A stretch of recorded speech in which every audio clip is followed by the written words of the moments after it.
My wife cheated with a professional seducer during a luxury event. I saw everything and planned a silent revenge that destroyed the lover and made her lose her life and the respect of everyone. My name is Carlos. I am 51 years old and I am the editor-in-chief of one of the most influential newspapers in Mexico. I have dedicated my life to integrity, to truth, and above all, to family. I have been married for 24 years to Rosa, 48 years old, a woman that many consider refined and admirable. She is the deputy director of an important publishing house, known for her elegance and intelligence. In the eyes of others, we were the perfect couple, respected, united, unbreakable. But whoever lives in marriages knows that not everything that glitters on the outside is solid on the inside. In recent months, there was something different about her, an emotional distance that I could not identify with exactness, but that now made sense to me. It all began on a Friday night during a charity event in Guadalajara. It was an exquisite dinner at a luxurious cultural center, with soft lights and classical music in the background. I was greeting acquaintances and press colleagues when I realized that Rosa was not by my side. I looked around, and there she was, in a more discreet corner of the room, talking to a man I had never seen before. Dark posture, charming and confident. They were both laughing, and she was touching his arm with an intimacy that turned my stomach. It was then that Juliana, a woman I knew by sight, approached me and, with a look of compassion, said something that froze my blood. "That is Raul. He destroyed my life years ago. He gets involved with married women. He is a hunter." At that moment, my attention was fixed on the two of them. I saw Rosa take a glass of wine, whisper something in Raul's ear, and, shortly after, the two of them discreetly moved towards the back garden. It was a more secluded area, with tall bushes and soft lighting, almost symbolic of this type of escape. The minutes passed. I should have turned around. I should have left and pretended I did not see anything. But something inside me pushed me towards the darkness. I followed the shadows, avoiding being seen, until I found a place where the vegetation opened a gap to the scene that I will never forget and that today accompanies me like a recurring nightmare. She was with her back to me, with her bright blue formal dress pulled up to her waist. He held her by the hips and penetrated her from behind with force in an intense rhythm. But what destroyed me was not just the act itself. I saw her hands behind him, pulling him even closer to her body, encouraging him to use more force, the movements as if she were hungry. She was whispering something I could not hear, but her face, turned to one side, showed pleasure and excitement. There was no guilt, there was no hesitation, there was surrender. That scene broke something inside me. It was like watching someone slowly murder all the vows, promises, and memories we had built together. I stood there, motionless, watching everything. I am not proud of it, do not misunderstand me. It was not for pleasure, it was like watching a slow-motion accident. You cannot look away from it. When they finished, she staggered and I saw it clearly. There was liquid running down her legs to her heels. Coldly, Rosa picked up her own panties from the ground and used them to wipe her legs. Then, without any ceremony, she threw the piece of cloth into the bushes as if she were throwing away a used tissue. Raul kissed her on the forehead and walked away first. She stood there for a few seconds, adjusting her dress and touching up her lipstick with the same calm with which she would prepare coffee in the morning. I returned to the room with a sunken stomach, trying to act normal, but inside I was screaming. When Rosa returned, smiling and with her hair a little messy, I did not notice any trace of remorse. She took a new glass of wine, looked at me, and tried to start a conversation, but I saw it. I knew it. And then, unable to contain myself, I asked in a low voice, almost as a test, "Are you without underwear?" She laughed as if it were a joke and replied, "Yes, it was tight, and it bothered me." The contempt with which she said that hit me harder than 1,000 blows. She looked at me with calm eyes, as if I were an idiot, and continued drinking. And it was at that moment that my soul died. I felt as if the world had collapsed inside my chest, but instead of exploding, I froze.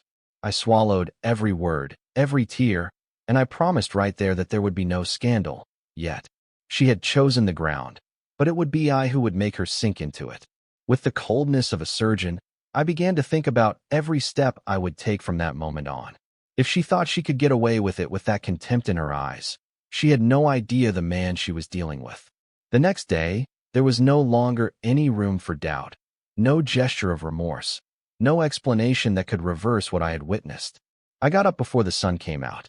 The silence in the house was funereal, and yet, I drank my coffee as if it were a morning ritual.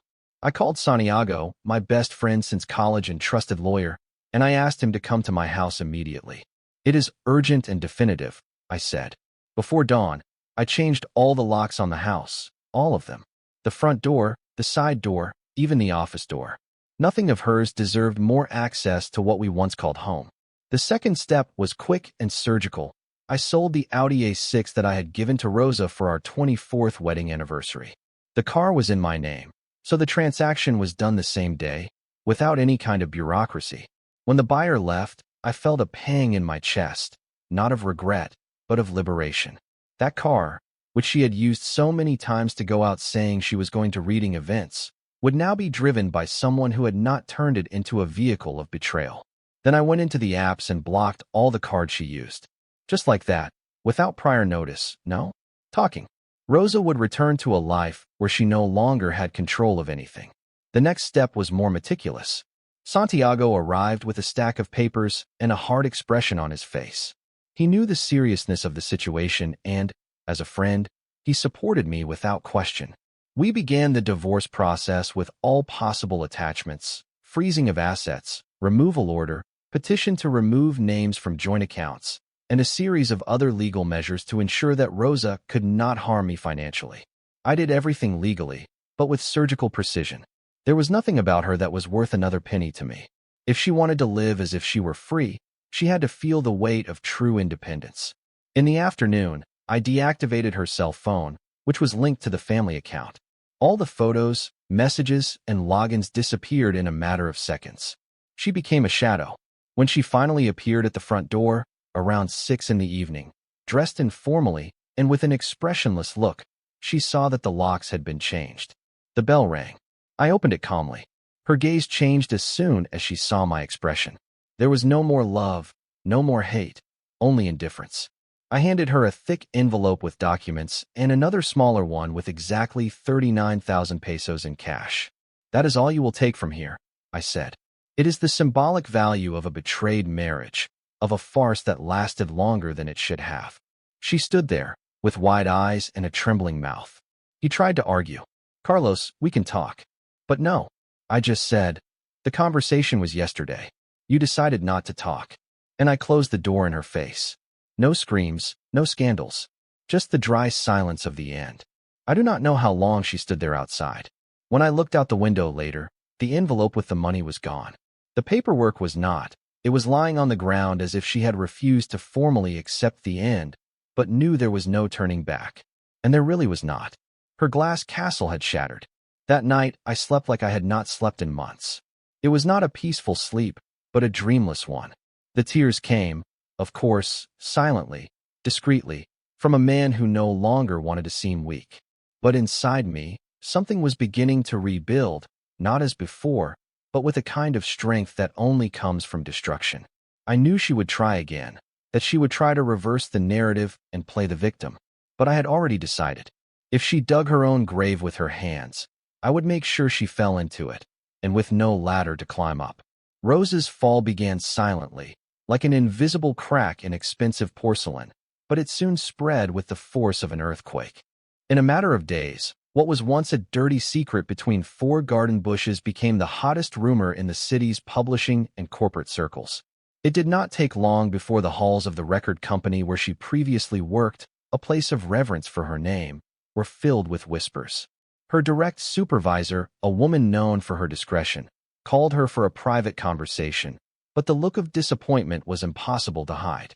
The glow that Rosa radiated among her colleagues faded, and not because they knew everything, but because they began to suspect, and her shame screamed louder than any rumor. The comments started out subtle. "Have you seen Rosa lately? She is behaving strangely, right? I heard her husband suddenly filed for divorce." But they soon became explicit. Screenshots of messages, blurry photographs from the charity event, vague but consistent reports. Someone from our circle, perhaps Juliana, perhaps someone I knew, began to spread the truth in carefully lethal doses. There was no need for any public scandal. The silence that Rosa could not maintain was enough. Instead of denying it, she began to avoid people. Cancel meetings, she asked to work from home, and that is when the smell of guilt began to flood the hallways like expired perfume. Even her closest friends began to distance themselves. Those with whom she shared coffee and secrets fell silent or, worse, began to whisper behind her back. One of them, who had been a bridesmaid at our wedding, sent me a message saying, "I am so sorry for what she did to you. She has changed. She is no longer the Rose we knew." It was like watching someone sink into a pit they had dug with their own hands. And the cruelest part was, she knew it. She knew that all of this was the result of her decisions. Burning one's own reputation for a momentary, animalistic pleasure with a stranger who collects broken hearts. But the turning point came on a Monday at 3 in the afternoon. A young blonde woman, formally dressed and holding a black briefcase, entered the publishing house. No one knew her. She went to the reception, asked to speak with Rosa, and went up with a firm step. Rosa, sitting in her glass office, was receiving a client when the blonde woman entered without ceremony, extended a brown envelope in front of everyone, and said, "Divorce papers. Mr. Carlos sends his regards." The sentence resonated throughout the office. The client was speechless, the colleagues stopped what they were doing, and Rosa, pale, held the envelope as if it were made of broken glass. There was nowhere else to run. She left the room like a ghost. Her high heels clicking on the floor sounded like the sound of a funeral in sight. She went into the bathroom and locked herself in there for almost an hour. When she came out, her eyes were swollen and her mascara was running. Rosa's social mask had fallen, and underneath it, only shame remained. As she walked to the parking lot, she encountered two colleagues who could not hide their critical looks. One of them even went so far as to say out loud, "And to think we defended you." Rosa cried right there, in front of everyone, leaning on her own car. But it was already too late. The pain she had caused me was beginning to take its toll on her, publicly and cruelly. She tried to resist. She tried to maintain an appearance of normality, but the mood became unbearable. Conversations were interrupted when she entered rooms. The looks were no longer of admiration, but of mockery and pity. A month later, she asked to leave for personal reasons, but everyone knew. The woman who was once an example of professionalism and elegance was now remembered as the unfaithful wife who betrayed her husband at a public party and tarnished her own career for a paid scoundrel. What she destroyed in one night, not even decades could rebuild. And that was just the beginning of her true downfall. I always thought the worst part would be facing the truth alone, but nothing prepared me for the moment I had to tell my children everything. Jorge, 24, my firstborn, is a recently graduated engineer, responsible and quiet, the type who listens more than he talks. Camila, 22, is studying psychology and has always been the most empathetic of the family, the soft-hearted one who saw the good even where it did not exist. I arranged to have lunch with them at home on Sunday. I just said it was important and that their mother would also be there. The atmosphere was already tense even before Rosa arrived. My serious expression already revealed that this would not be an ordinary meeting. What really excited me was that she showed up with someone. She was wearing a neutral blouse, light makeup, and a "I am a victim" look on her face. And next to her, an arrogant lawyer with a firm voice and a rehearsed smile. It was the second time Rosa tried to turn our intimate drama into a formal process. She could not even be alone to explain herself. When I entered the room and saw the lawyer talking to my children as if they were clients, I had to take a deep breath to not lose control. "This is not a courtroom," I said. "This is our house, and these are our children. You can leave." The lawyer protested, but Rosa hesitated, and when Jorge looked at her and said, "Do you really need a witness against Dad?" she backed down. We all sat in the living room, and I got straight to the point, without beating around the bush. I told them everything, from the charity event, Juliana's warning, to the moment I saw with my own eyes the dirtiest betrayal a husband could witness. I avoided sordid details, but I was quite clear. Rosa tried to interrupt. She said things were not that simple, that she was confused, under pressure, that the marriage had cooled. But every word she said only made the hole deeper. Camila was trembling. Jorge maintained a cold expression, and Mariana, his fiancée, was red with anger. The silence after my speech was so dense that it hurt to even hear my own breathing.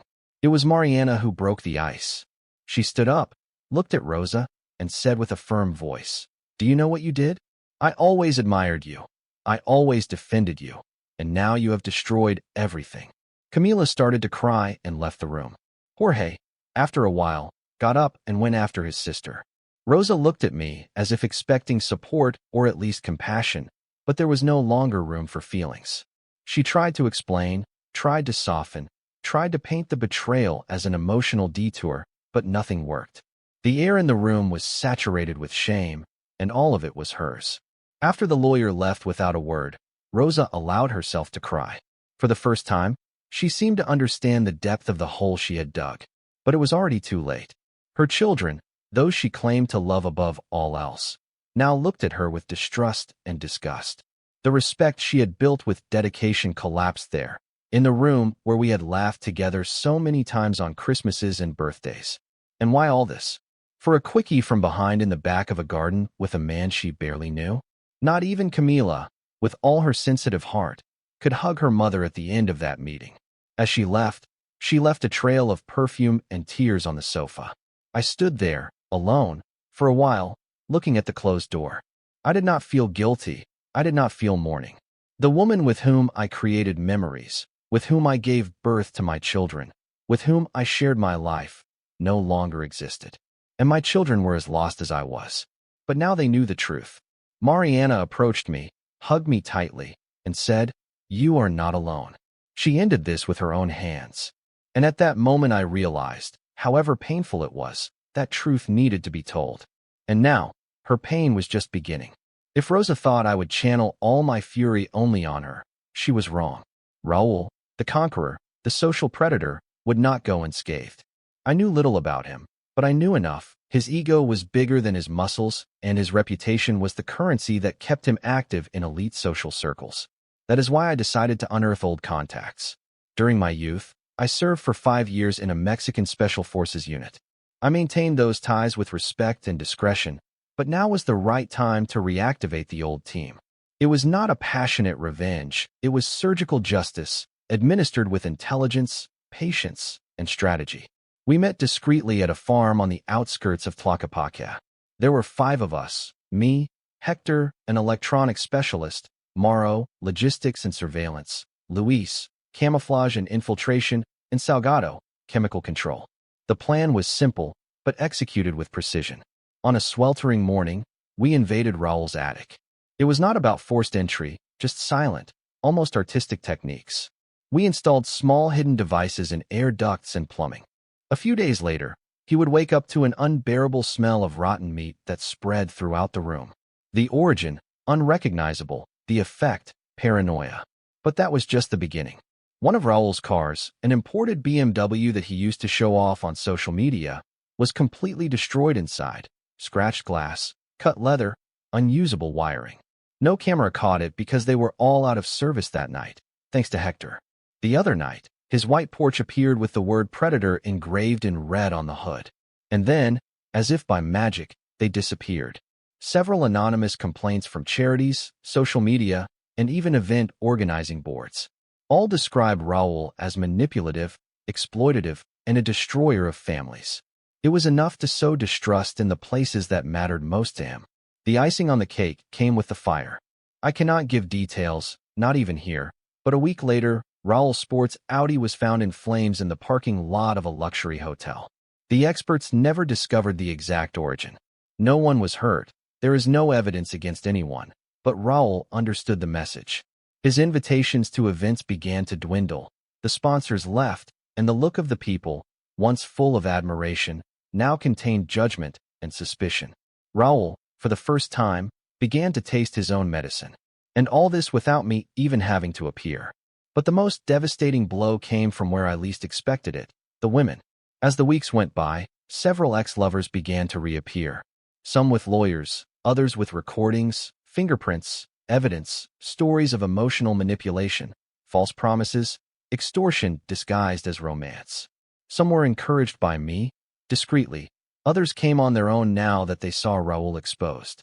The man who thought he controlled them all was now the target of a storm that he himself had fueled for years. And the more he tried to defend himself, the more he sank. The local media began to talk about him. His reputation was a burning field.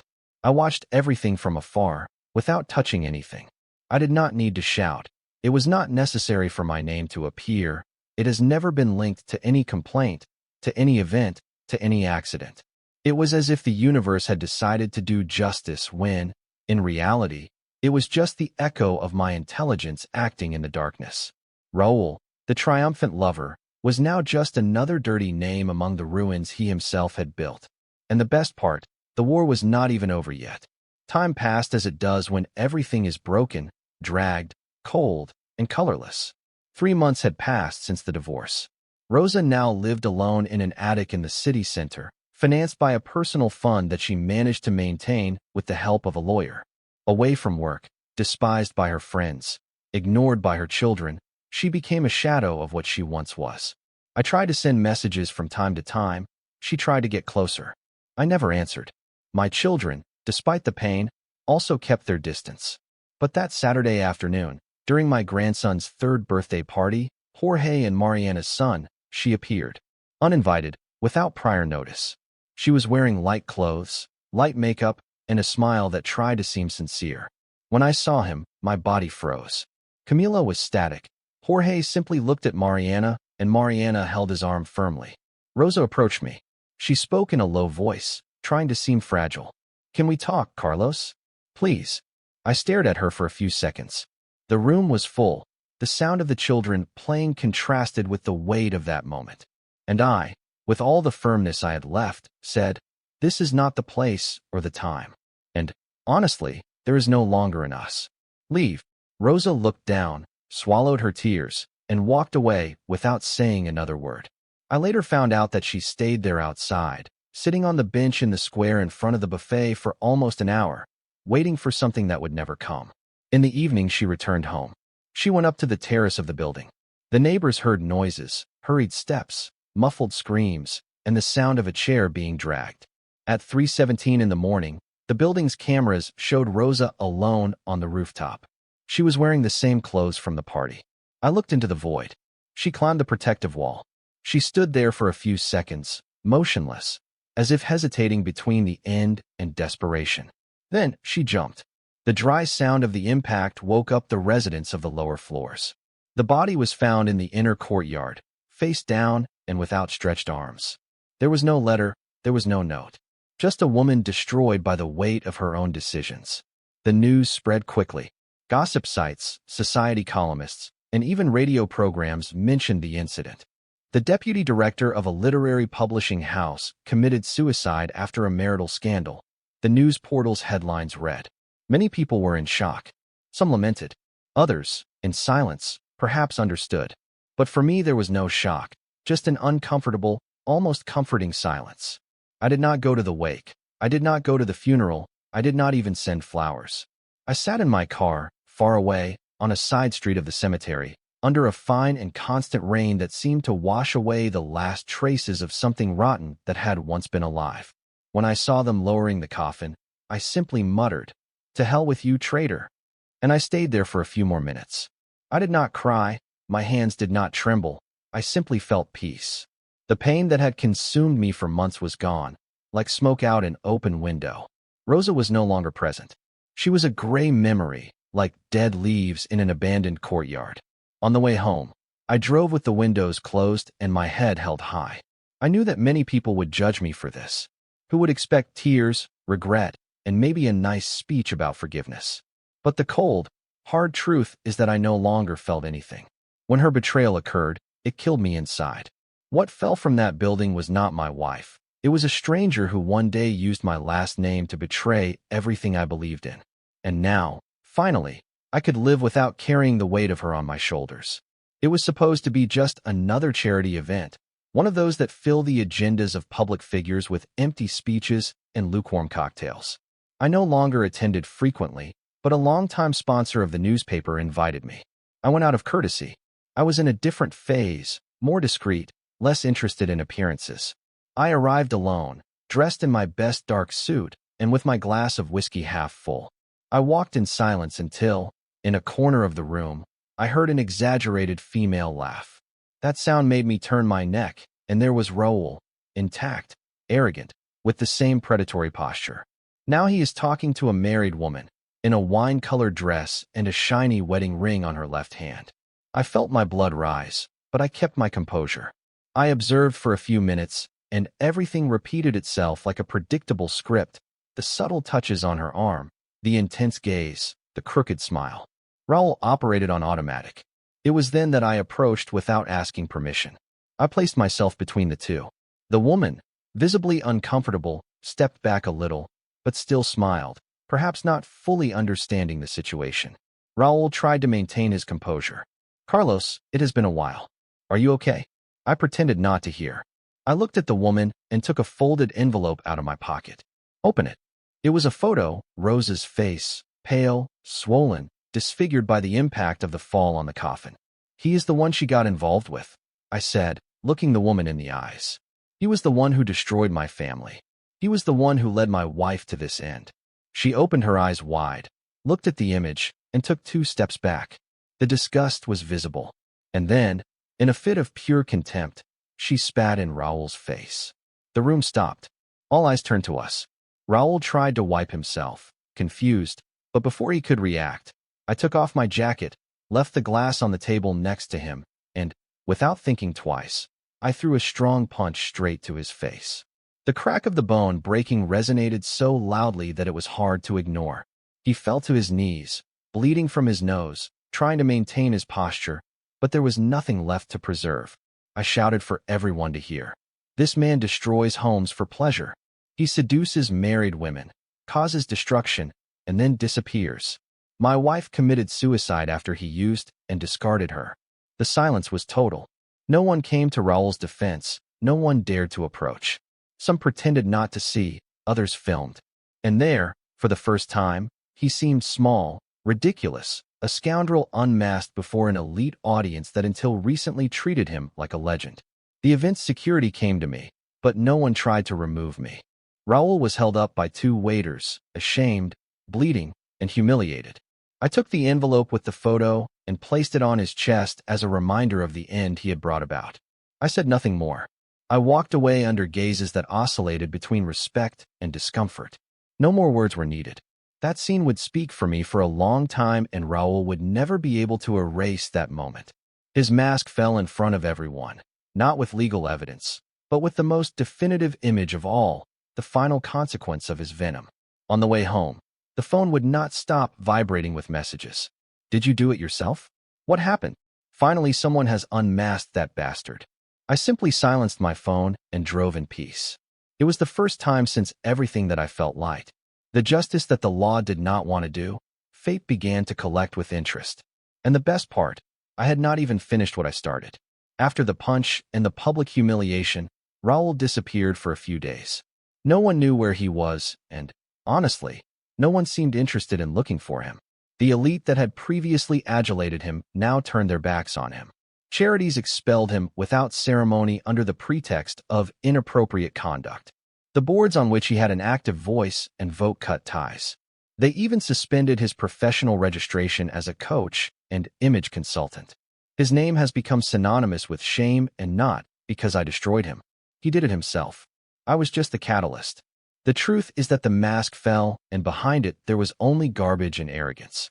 The complaints kept coming. The women who were previously afraid now felt brave. The public push I gave served as a moral authorization for many to break their silence. The stories were all similar: promises, manipulation, emotionally forced sex, abandonment. A prosecutor entered the circuit. Detail: the same prosecutor was married to one of Raul's victims. Coincidence? Maybe, but the look he gave in the first informal hearings made it clear that it was something personal. Raul was being investigated for harassment, emotional fraud, and even for forming an emotional gang, as the press called it. His disappearance lasted exactly 2 weeks until one Sunday morning. A truck driver found a body on the side of the road, a few kilometers from Tepatitlan. It was Raul, alive, but unrecognizable. His front teeth are missing. He has both arms broken in several places, twisted fingers, and bruises all over his face. Torn clothes, signs of severe beatings. He was taken to a hospital in Guadalajara. His identity protected, but the news escaped like blood from an open wound. Someone took him, Someone took revenge. And whoever saw that state knew it was not a bar fight. That was a message. Of course, there was speculation, but no one spoke openly. No one accused anyone. And I continued my routine. I worked normally. I drank my coffee. I kissed my granddaughter. I greeted my colleagues with the same discreet smile as always. Inside me, there was only one solid certainty. The world turns, and sometimes, those turns pass through hands that know how to be firm at the right time. There was no need to say anything. I did not need to be proud. Raul got exactly what he sowed, and that was only a part of what he deserved. The media tried to cover it up, but there was no possible positive angle. No media outlet wanted to be associated with the image of a man today marked by abuse and violence. He became an outcast. No one visited him, no one talked about him. Some victims still wanted formal justice, but deep down everyone knew it. Fate had already been crueler than any sentence. What Raul lost was not just his beauty or his bearing. He lost his influence, his respect, his ability to seduce, to control, to manipulate. All of that was broken along with his bones. There was no uproar, there is no celebration, just silence, a silence that said much more than any headline. I did not celebrate it. I simply took a deep breath and moved on. The war was over, justice done. And if anyone ever asks me if I know who did that to Raul, I will simply smile, shrug my shoulders, and say, maybe fate wanted it that way, or maybe it is time for him to pay what he owes. After all, I did not know if I was still capable of trusting, loving, or even opening up to someone. But life, sometimes, sews scars with unexpected threads. Juliana, that woman who warned me about Raul that night, was still present. Discreet, kind, firm. We started by exchanging short messages, a coffee here, a conversation there. And little by little I realized that there was someone there who did not judge, only empathy. Juliana had also been betrayed, deceived, and exposed. Her pains reflected mine, but without the need for competition, just silent understanding. Our bond grew slowly, as it should when the heart is healing. We shared stories, frustrations, silences. With her I learned that to love again does not mean to forget the past, but to accept that it does not define the future. There was no rush, no exaggerated declarations. Just presence, long walks through the parks of Tlaquepaque, coffees at sunset, simple dinners at home, without luxuries, but with truth. For the first time in a long time, I laughed again. I felt peace, and, most importantly, I felt complete. Not as before, but as someone who survived their own shipwreck. My children still carry their own wounds. Jorge avoids mentioning his mother's name, but I know he is in silent mourning. Camila, little by little, began to smile again, although she lost some of the sweet innocence she always had. But Mariana, as always, was a pillar. She welcomed Juliana naturally, as someone who understands that the past does not erase the right to rebuild. One day, Mariana told me, "What matters is that you are here, alive, strong, present for us." And that was enough for me, to know that, even with the scars, they still needed me. He was still loved. I erased Rosa from my emotional memories. There are no more pictures of her at home, no memories in the drawers. Not out of hatred, but for protection, because remembering would bleed again, and I chose to heal. I do not want monuments for a woman who chose to destroy everything out of instinct and ego. I want space for the new, for what I can still build. And with Juliana, I am building something clean, true, without lies, without games, without masks. Just two survivors who decided to stay together, not out of lack, but out of soul affinity. Today I wake up feeling light. I allow myself small joys, a good coffee, a pleasant conversation, a sunset that smells of freedom. I do not live in the past, I live despite it. And every step I take with Juliana is a reminder that there is life after destruction, there is sun after the storm, and there is love even after the most brutal betrayal. I do not know if I deserve happiness, but I know I fought for it. And, finally, it knocked gently on the door. There is no rush, no noise, just knowing that I can breathe in peace. I never thought that pain could bring me back to life, but she was driving. With every tear, every night of anger, every silence I endured, today I am no longer the betrayed man. I am the man who rebuilt everything from scratch, with his own hands. And no one can take that away from me.